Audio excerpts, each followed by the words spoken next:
Today we'll be learning about transport, and today we'll be covering ports.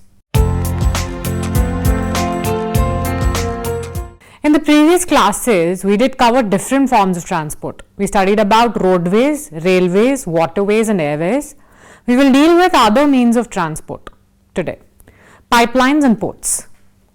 Ports are an important aspect in the waterways. According to the Ministry of Shipping, around 95% of India's trading by volume and 70% by value is done through maritime transport.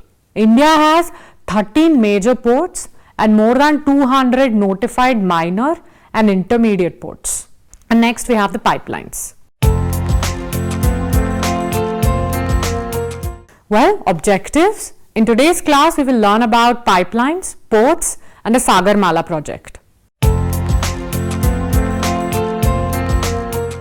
Pipelines provide the most convenient mode of transport of crude oil, petroleum, petroleum products, natural gas and solid minerals.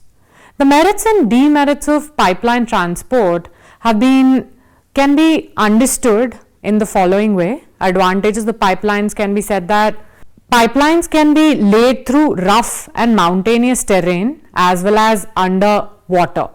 And then the other advantage is that the operating and maintenance cost of pipelines are lower than that of the other modes of transportation. The other benefit is that pipelines involve low energy consumption.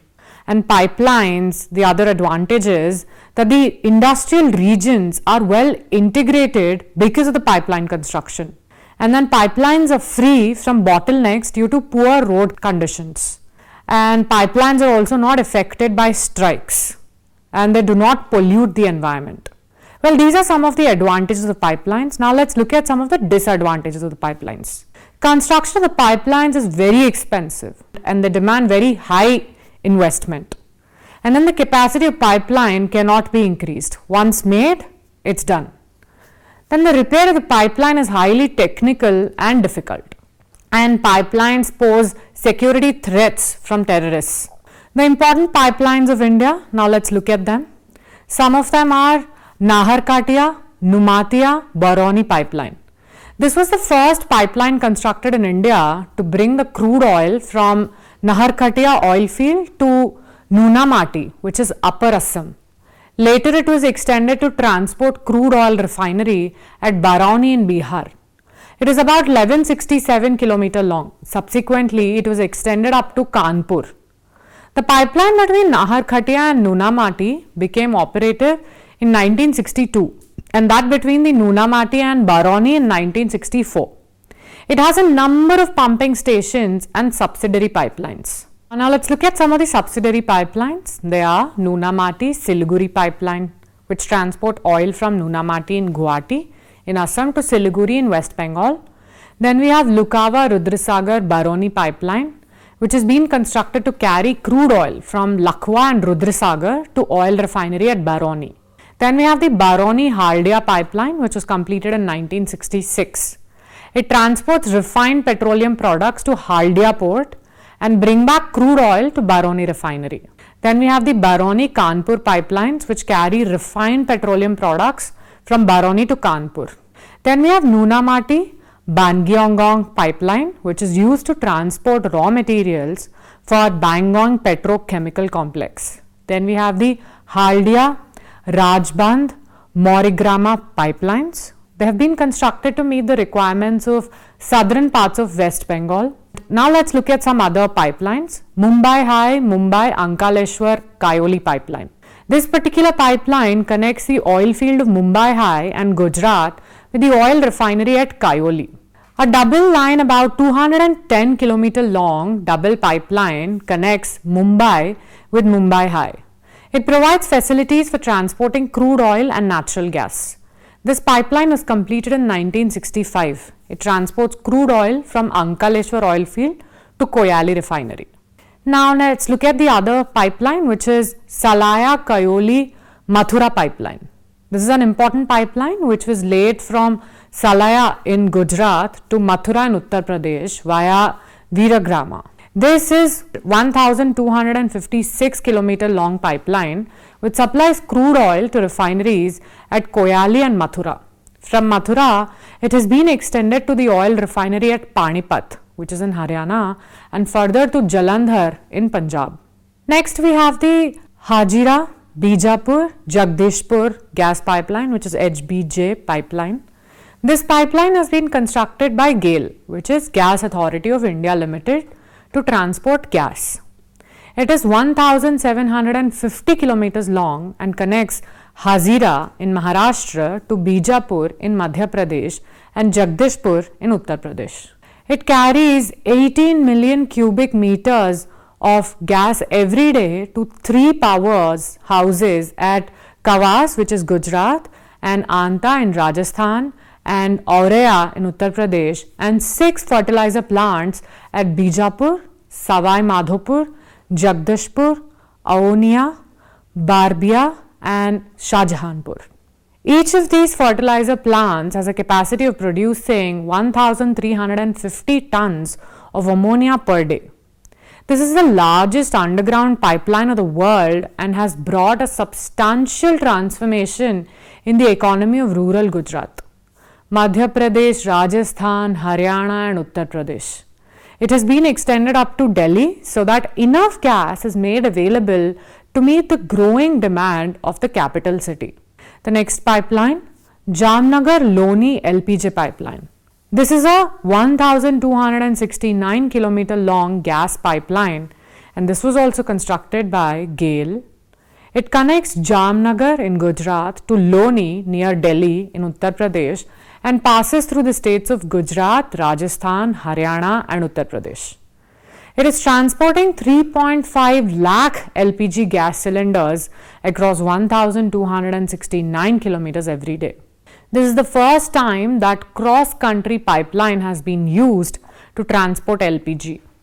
LPG is received at various points along the route for bottling as Ajmer and Jaipur, Piyala, Madhanpur, Khadar, and Loni in Uttar Pradesh. Well, let's move on to the next pipeline, which is Kandla Bhatinda pipeline. This is again a 1331 kilometer long pipeline which connects Kandla with Bhatinda.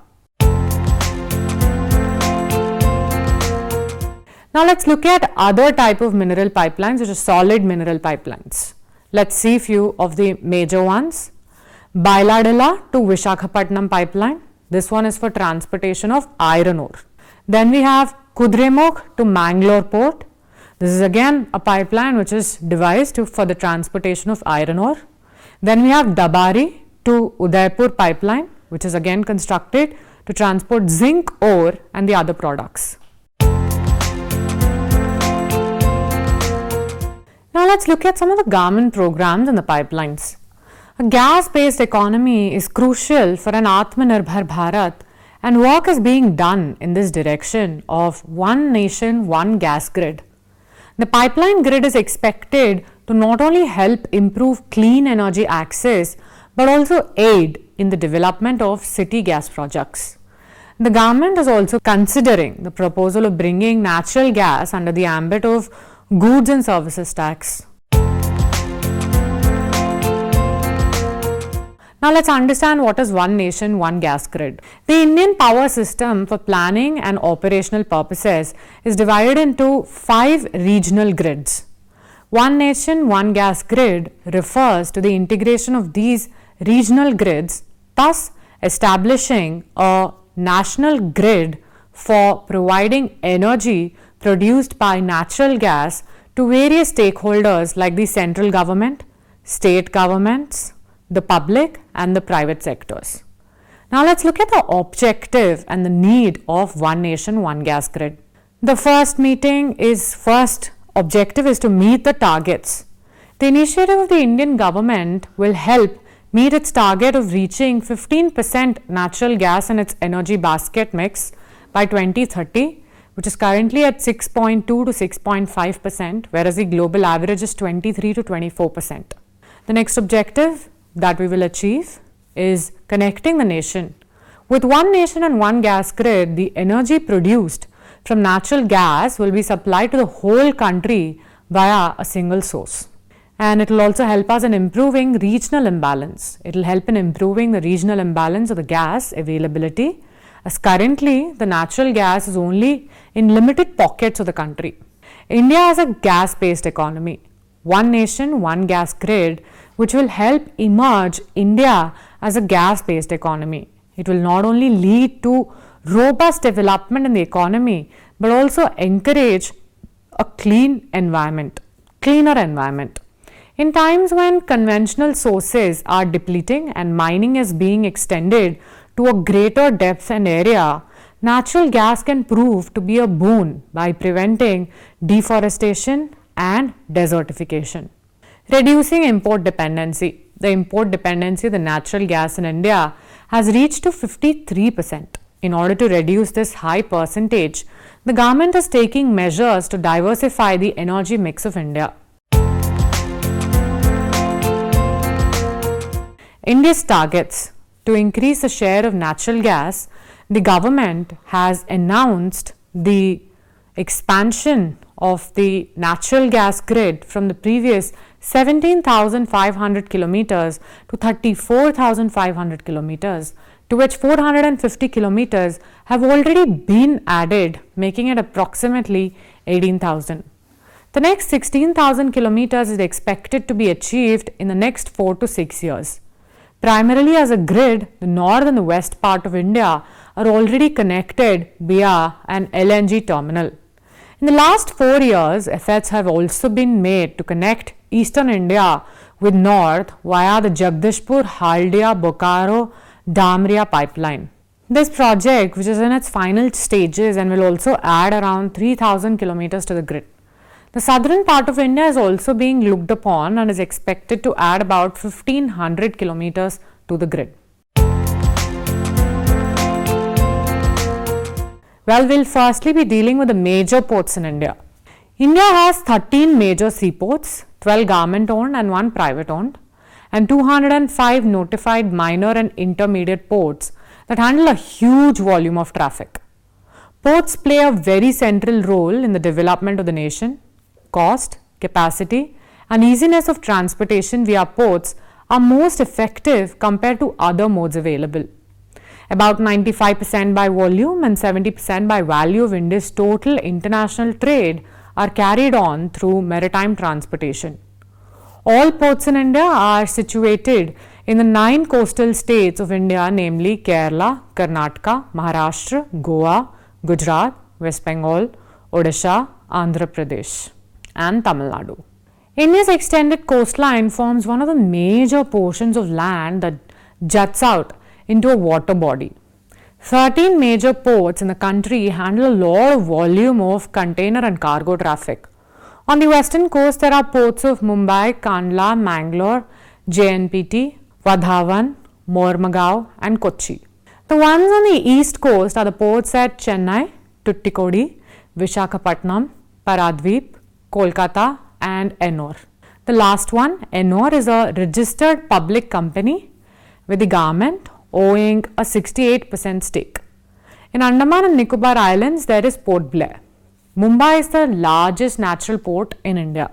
As you know, Indian government has a federal structure, and according to its constitution, maritime transport is to be administered by both central and state governments, while the central government's shipping ministry administers the major ports. The minor ports and the intermediate ports are administered by the relevant departments or ministries in the 9 coastal states of Andhra Pradesh, Goa, Gujarat, Karnataka, Kerala, Maharashtra, Odisha, Tamil Nadu, and West Bengal.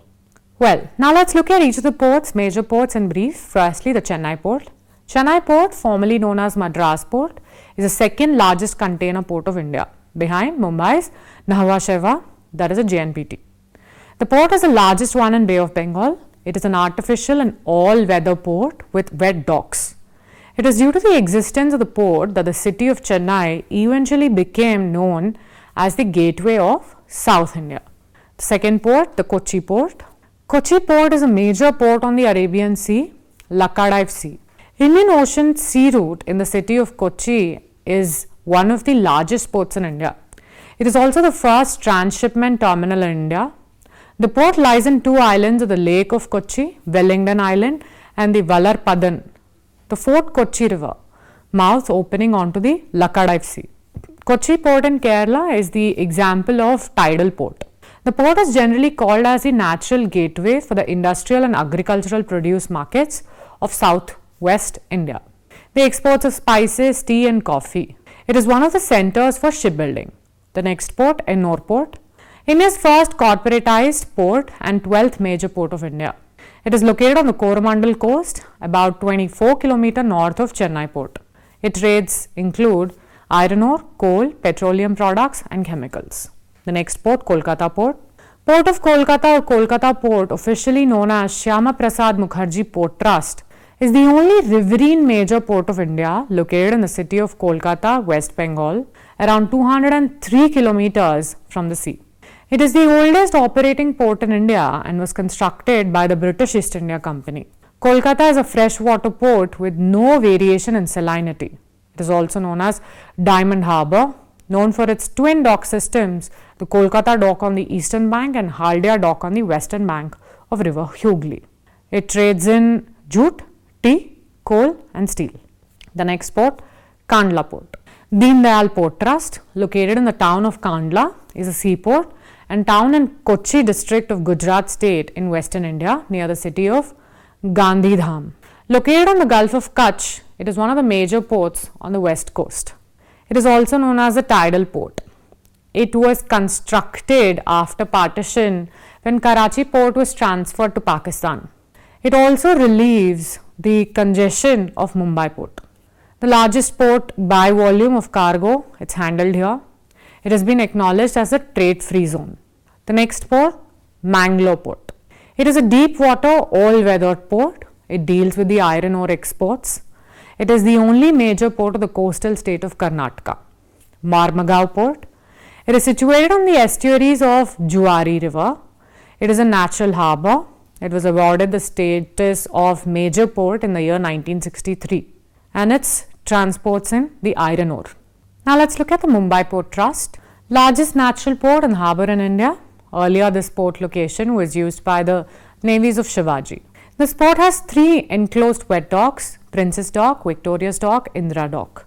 The busiest port in India, and Jawhar Dweep is an island in the harbour for crude and petroleum products handling.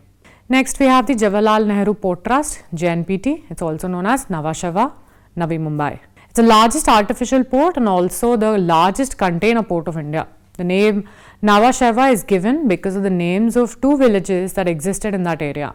It is located on the eastern shore of Mumbai harbour off Elephanta Island and can be accessed via Thane Creek.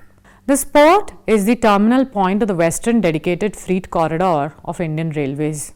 It trades in textiles, sporting goods, carpets, pharmaceuticals, chemicals, etc. Next we have the Vadhavan Port.